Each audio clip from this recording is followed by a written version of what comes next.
How to buy rental properties out of your state. That's today's video. Let's dive in. Hey there, I'm Clayton Morris, the president and founder of Morris Invest. I'm a longtime real estate investor, and today we're going to talk about buying rental properties out of state, out of your own backyard. That's frankly how I buy all of my properties, and that's what my team does at Morris Invest. So I don't buy any properties in my backyard, which is New Jersey. There's no way. Property taxes are ridiculously expensive. Properties are ridiculously expensive, and therefore my ROI would be in the toilet. So should you buy rental properties across state lines? Here's how to do it. Number one, you can't do it alone. So if you're going to buy rental properties across state lines, you need a team. You need partners in order to make this happen. You could, of course, use a turnkey rental company like ours. That's one option, and I'm not selling you on it, but you could absolutely do that. The other option, though, is to do it yourself and to find properties yourself, rehab them yourself, and build that team. But number one, you cannot do it alone. If you think you're going to do it all by yourself, you're lying to yourself. You've got to surround yourself with people that can help you. That property management team, contractors, your insurance folks, your title company, all of those people are going to have to help you at some point. So just remember, you can't do it alone. My second tip for buying across state lines, please make sure that you just fall in love with ROI and you don't fall in love with real estate. It's a common theme that I see among new investors. They fall in love with the cute little bungalow, the cute little pictures that they see online. Remember, all real estate's the same, 4 walls and a roof. Fall in love with the numbers, the return that you're going to get on your investment, and not the fact that it has adorable little front porch and green paint. Don't do it. Don't be allured by that, especially when you have 20 properties. You're not going to care that property number 1 was an adorable little bungalow. So fall in love with ROI, your return on investment, and your numbers, not real estate. Step 3, what legal entity are you going to be acquiring these properties in, and where are you going to set up this legal entity, like an LLC or an S Corp? Personally, for us, we have LLCs set up in the different states where we own our rental properties. Now, I'm not an accountant or a lawyer, so seek the counsel of your own accountants and lawyers on this. But I will say that our accountants have advised us to set up LLCs in the states where we own our properties. That way, the LLC owns it, and you're protecting yourself from being sued, and then your other assets, your personal assets, are then protected against from the LLC. Very, very important to know what type of legal entity you're going to set up and where you're going to set it up. It's very easy to do also just by going to the state's Department of State website.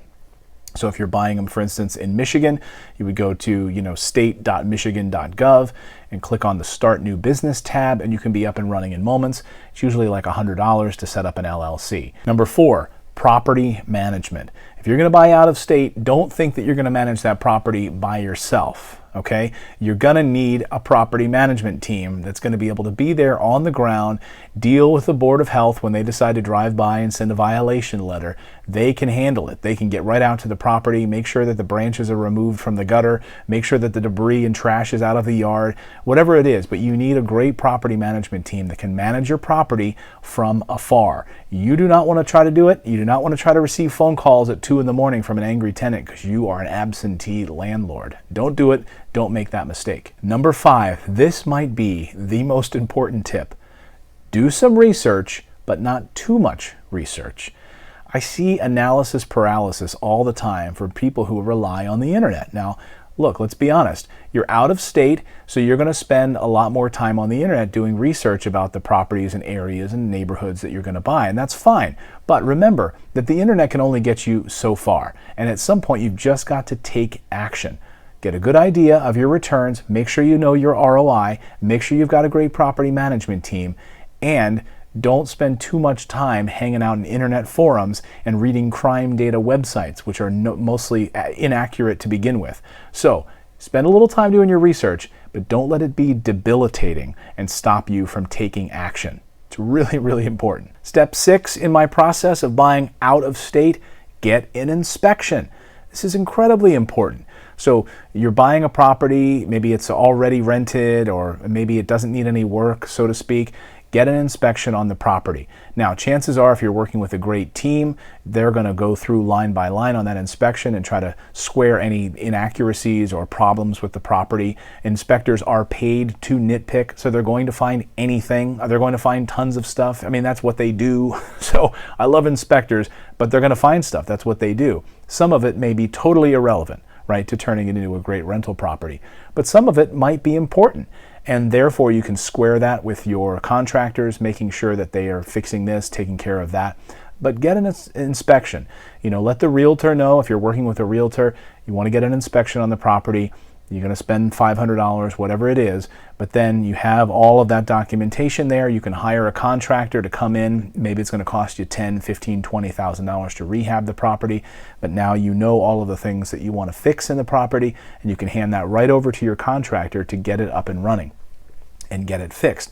I mean, at Morris Invest, we work with inspectors all the time who, once to do an inspection, we'll go through line by line and match it up with what we're doing on the rehab and make sure that it all lines up. Or if something's missing one way or the other, then we'll address it with our investor that way. So inspections, very important. Go through them, pay for it, get it done. Get an inspection, especially if you're buying across state lines. And step 7 in my process is to relax.